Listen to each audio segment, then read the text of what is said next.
बिस्मिल्लाहिर्रहमानिर्रहीम अस्सलामुअलैकुम वरहमतुल्लाहि वबरकातुहू। उम्मीद है दोस्तों आप सब खैर आफियत से होंगे। जावास्क्रिप्ट की लेक्चर सीरीज़ का आज हमारा लेक्चर नंबर 21 है। लेक्चर नंबर 20 के अंदर दोस्तों हमने फंक्शन सिखाए थे आपको। फंक्शन क्या होते हैं, फंक्शन कैसे डिक्लेयर करते हैं, कैसे डिफाइन करते हैं और फंक्शन को कॉल किस तरह से करते हैं रन करने के लिए।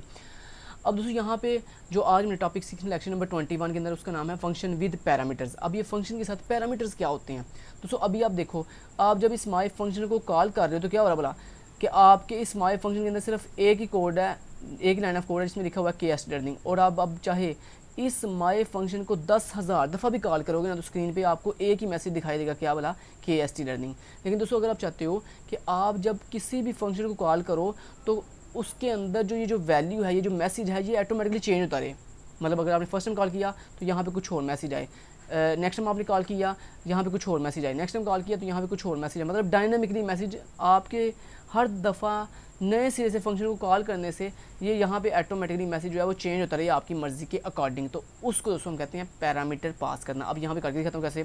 मान लो आपने पहली दफ़ा इस फंक्शन को कॉल किया तो आपने यहाँ से जब फंक्शन को कॉल किया ना तो यहाँ पे आपने उसको राउंड ब्रैकेट थोड़ा सा जूम कर लेता हूँ।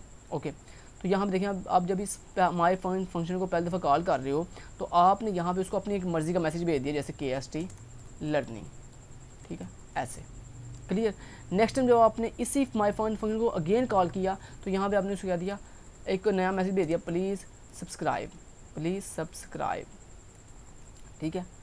और उसके बाद आपने क्या किया, उसके बाद आपने फिर अगेन जो है यही 2 लाइन का जो ब्रेक है यहाँ पे किया और फिर उसके बाद अगेन आपने माई फंक्शन को अगेन कॉल कर दिया। और जब आपने अगेन माई फंक्शन को कॉल किया तो यहाँ पे अब आपने कुछ और उसे मैसेज भिजवाया, यहाँ पे इस दफ़ा आपने कुछ और भेजा, मान जैसे मैंने कह दिया प्लीज़ लाइक, ठीक है।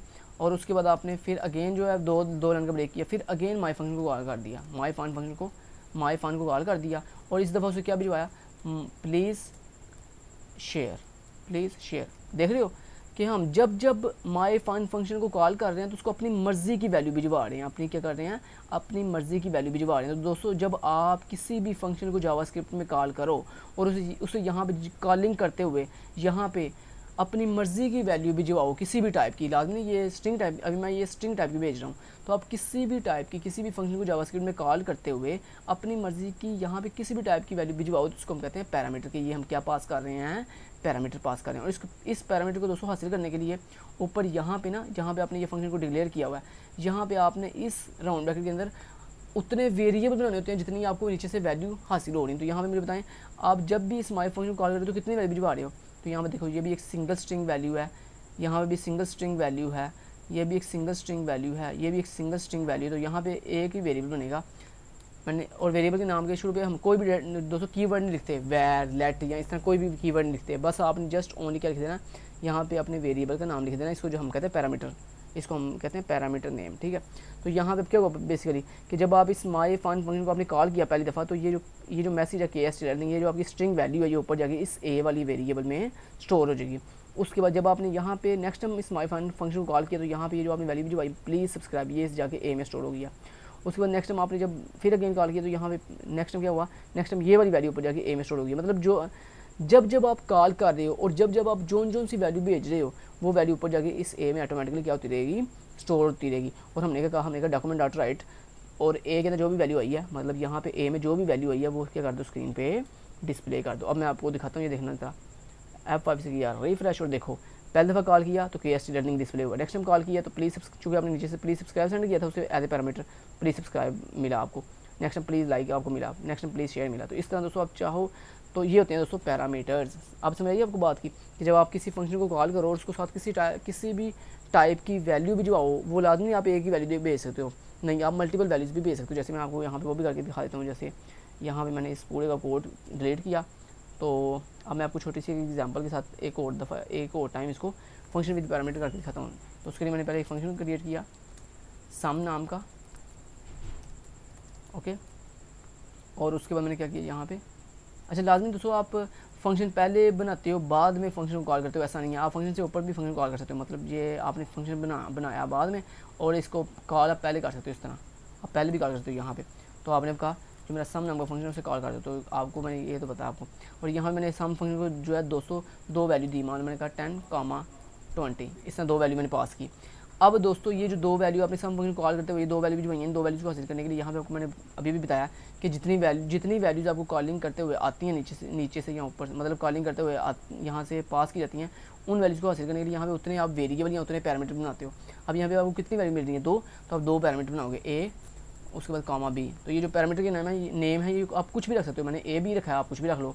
आप यहाँ पे जो है ना वो रख लो var1 और यहाँ रख लो var2, मान लो ऐसे var2, कुछ भी नाम तो कुछ भी आप रख सकते हो वेरिएबल के या आर्गूमेंट के। तो ये मैंने 2 क्यों रखे हैं वेरिएबल, ये 2 आर्गूमेंट क्यों बनाए हैं। और हर आर्गूमेंट के बाद आप ये बात याद होनी चाहिए, आप हर आर्गूमेंट के दरमियान क्या लगाओगे, कॉमा लगाओगे, ठीक है। तो क्योंकि मुझे यहाँ पे 2 वैल्यू मिल रही थी इसलिए मैंने 2 आर्गूमेंट बनाए हैं। अब यहाँ पे ये जो आर्गूमेंट हैं var1 और var2, इनमें जो वैल्यूज़ आई हैं इनको हासिल किया मैंने, इनके अंदर वैल्यू क्या आई है, var1 के अंदर क्या वैल्यू, अच्छा ये जो वैल्यू आप भेजते हो ना सीक्वेंस से आगे स्टोर होती है, ये पहली 10 वैल्यू var1 में स्टोर हो गई है, 20 var2 में स्टोर हो गई है। अब मैं यहाँ पे मैंने कहा डॉक्यूमेंट डॉट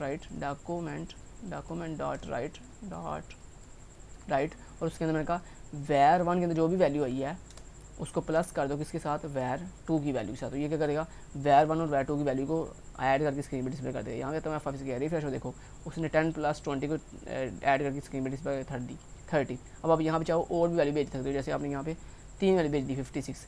अब ये 3 वैल्यूज़ के लिए आपको यहाँ पे 3 आर्गूमेंट के 3 वेरिएबल बनाने पड़ेंगे। तो var1 var2 var3 ऐसे। अब यहाँ पे भी आपने कर दिया var1 + var2 + var3 ऐसे कर लिया आपने।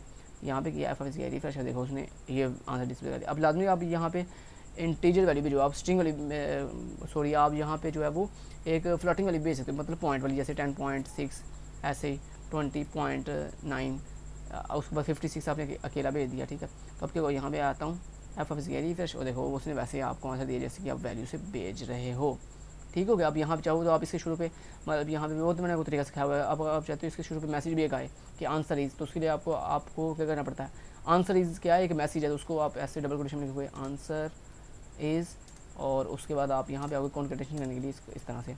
तो ये आपका मैसेज हो गया डबल कोटेशन में, और उसके बाद ये कॉन्केटेशन सिंबल है जो क्या करेगा, इन वैल्यूज़ को पहले ऐड करेगा और उसके बाद इसके साथ कॉन्केट कर देगा। मैं यहाँ पे आता हूँ एफ रिफ्रेश और ये देख कुछ इस तरह से, ठीक है। अब ये इसने दोस्तों सबको कॉन्केट कर दिया, बस में हमने क्या करना था, हमने एडिशन करनी थी। उसके लिए मैंने आपको तरीका बताया था कि अगर आप इस तरह मैथमेटिक ऑपरेशन परफॉर्म करो तो आप क्या करोगे, आप इनको कट करके एक और ऐसे राउंड ब्रैकेट लगाओगे, उसके अंदर ये आप करो इस तरह से करोगे। अब ये क्या करेगा, पहले ये राउंड ब्रैकेट सॉल्व करेगा, उसमें ये तीनों वेरिएबल की वैल्यू को ऐड करेगा, ऐड करके जो भी आंसर आएगा उसको फिर इस स्ट्रिंग के साथ कॉन्केट कर देगा।